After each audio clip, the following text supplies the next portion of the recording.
అందరికీ నమస్కారం. ఈరోజు కథ హిట్లర్ ఎపిసోడ్ 341 ఒకటైన బంధం. ఇక స్టోరీలోకి వెళ్తే లలిత ప్రమాదంలో పట్టడంతో ఆమెను కాపాడి హాస్పిటల్లో అడ్మిట్ చేశాడు రక్షిత్. స్పృహలోకి వచ్చిన లలిత మొదటగా తల్లి గురించి అతన్ని అడిగింది. ఆమె సురక్షితంగా ఉందని తెలుసుకొని రిలీఫ్గా ఫీల్ అవుతూ జరిగిన సంఘటన మొత్తం అతనికి వివరించింది. రక్షిత్ తన కారణంగా జైలుకు వెళ్లాల్సిన పరిస్థితి వస్తుందని బాధపడుతున్న ఆమె అతను అడిగిన ప్రశ్న తీవ్రమైన ఆవేదనకు గురిచేసింది. దాంతో అతనికి సమాధానం చెప్తూ పోలీసులు అడిగితే ఒప్పుకోవడానికి వీలుగా ఉంటుందని కాల్చడానికి అతను ఉపయోగించిన గన్ ఇవ్వమని అడుగుతుంది. ఆమె నుండి అలాంటి స్పందన ఊహించని రక్షిత్ లలిత వైపు ఆశ్చర్యంగా చూస్తూ ఉండిపోయాడు. అయితే అతని చూపులను అపార్థం చేసుకున్న లలిత, నేను అడిగిన దానికి సమాధానం చెప్పకుండా ఎందుకు అలా చూస్తున్నారు? నా మాటల్లో తప్పేమైనా ఉందా అని అమాయకంగా అడిగింది. నాకు తెలిసినంత వరకు మనుషుల్ని చంపడం నేరం. పైగా మీరు ఒకరిని కాదు, ఇద్దరిని చంపారు. అందుకుగాను కోర్టు మరణశిక్ష తప్పనిసరిగా వేస్తుంది అని పొగరుగా చెప్పింది.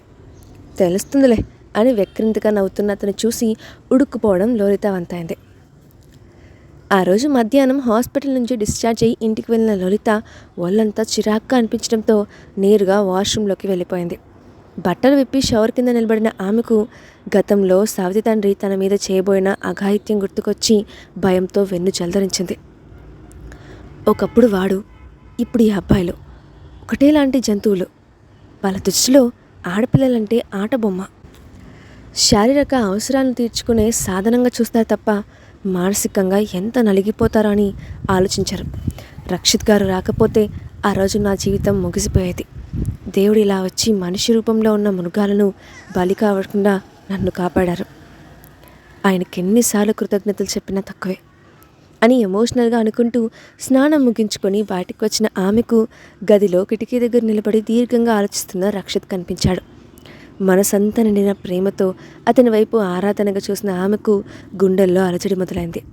అతనికి దగ్గరవ్వాలన్న కోరిక ఆమెలో బలంగా కలగడంతో ఒక్కొక్క అడుగు అతను దగ్గరగా వేస్తూ వెళ్ళి వెనక నుండి గట్టిగా హత్తుకుంది. రోడ్డు వైపు చూస్తూ దీర్ఘాలోచనలో మునిగిన రక్షిత్ అకస్మాత్తుగా తెలిసిన ఆమె స్పర్శకి షాక్ అయ్యాడు. అతనిలో మునుపన్నప్పుడు లేని అనుభూతి కలుగుతూ ఉంటే నిదానంగా ఆమె చేతులు పట్టుకొని ముందుకు తెచ్చుకొని ఇంటెన్స్గా ఆమె కళ్ళల్లోకి చూశాడు. ఆమె నయనాలు సరికొత్త భావాలు పలికిస్తూ ఉంటే తనకు అర్థమైన భావం నిజమో కాదో నిర్ధారణ చేసుకోవడం కోసం ఆమె నుండి మొదట అడుగు పడాలని ఎదురుచూశాడు. తన ఉద్దేశం అర్థమైనట్లుగా ఎంతో ఇష్టంగా అతని పెదాలు అందుకొని ఆమెలోని ఇష్టాన్ని తెలిపింది. ఆమె ఆహ్వానం అందుకున్న రక్షిత్ ఇంకొక్క క్షణం కూడా ఆగలేకపోయాడు.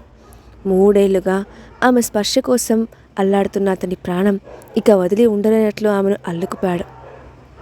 లోతైన ముద్దుతో మొదలైన ఆరాటం తనువుల పోరాటంగా మారి 2 దేహాలున్న ఇరువురిని ఒకే ప్రాణంగా మార్చి వారి జీవితంలో సరికొత్త రాగాలు పలికించింది. మోహావేశంతో ఆమెను అల్లుకుపోయిన రక్షిత్కు ఎంతసేపటికి ఆమె పొందులో తనివి తీరలేదు. మళ్ళీ మళ్ళీ సొంతం చేసుకోవాలని విధంగా ఆమె పరవపు స్పందన అతన్ని మరో లోకానికి తీసుకెళ్లడంతో రెట్టించిన ఉత్సాహంతో రాత్రంతా ఆమెతో జాగారం చేస్తూ తనలోని శృంగార దాహం తీర్చుకున్నాడు. అతనిలోని వేగానికి తట్టుకోలేక సొమ్మసిల్లిన లలిత కళ్ళు తెచ్చేసరికి మరుసటి రోజు సాయంత్రం అయింది. ఒళ్ళంతా ఒక్కటే నొప్పులుగా ఉండటంతో బెడ్ మీద నుండి కిందకు దిగలేక తన స్థితికి కారణమైన రక్షిత్ను తిట్టుకుంది. అనవసరంగా మహానుబాబుతో కమిట్ అయిపోయాను. ఒళ్ళంతా హూనం చేశాడు. ఆఖరికి వేలు కదిపే ఓపిక కూడా లేకుండా చేశాడు. వీడు సాడిజం తగలయ్యా అని మనసులోనే తిట్టుకుంటూ పైకి లేవడానికి అస్త కష్టాలు పడింది లలిత. అప్పటికే మేల్కొని ఉన్న రక్షిత్ ఊరకంట ఆమె పడుతున్న పాటలన్నీ గమనించి చిన్నగా నవ్వుకుంటూ, నేనేమైనా హెల్ప్ చేయమంటావా బంగారం అని మత్తుగా అడుగుతూ పెదాల మీద ముద్దు పెట్టుకున్నాడు.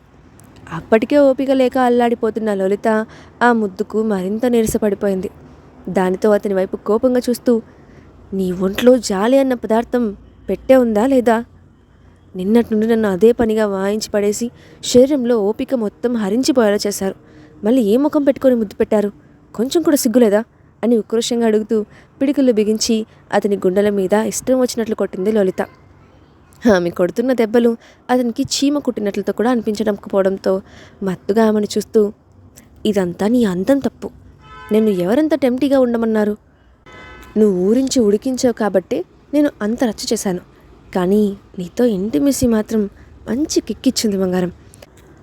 ఫుల్ బాటిల్ తాగినా కూడా అంత కిక్ రాదు. నువ్వు ఒక అద్భుతం తెలుసా అని ఎంతో సంతోషంగా చెప్పాడు రక్షిత్. అతని మాటలకు లలిత ముఖం సిగ్గుతో మరింత ఎర్రబడింది. చిరుకోపంగా అతని వైపు చూస్తూ, మీకు కొంచెం కూడా సిగ్గు లేదు రక్షిత్ గారు. భార్యతో మాట్లాడాల్సిన మాటలేనా ఇవి? ఎంత పచ్చిగా మాట్లాడుతున్నారో తెలుసా అని చెప్తూ ముఖాన్ని అతని ఛాతీలో దాచుకుంది. భార్య దగ్గర సిగ్గుపడితే పనులు జరగవు బంగారం. ఇలా ఓపెన్గా మాట్లాడుకుంటూనే వచ్చే మజానే వేరు. అసలే చాలా గ్యాప్ వచ్చేసింది, మరో రౌండ్ వేసుకుందామా అని మత్తుగా అడుగుతూ ఆమె అంగీకారం కోసం కూడా చూడకుండా అల్లుకుపోయాడు.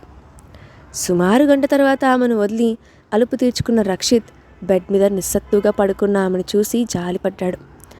సున్నితంగా ఉండే ఆమెతో రఫ్గా బిహేవ్ చేసినందుకు తనకు తాను తిట్టుకుంటూనే ఆమెకు కాస్త రిలీఫ్గా ఉంటుందని జాగ్రత్తగా ఎత్తుకొని వాష్రూమ్లోకి తీసుకొని హాట్ వాటర్ నింపిన బాత్ టబ్లో వదిలాడు. కాసేపు హాట్ వాటర్లో కూర్చున్న ఆమెకు బాడీ పెయిన్స్ నుండి కాస్త రిలీఫ్ అవ్వడంతో అతన్ని బయటికి వెళ్ళమని చెప్పి నిదానంగా బాత్ చేసి వచ్చింది.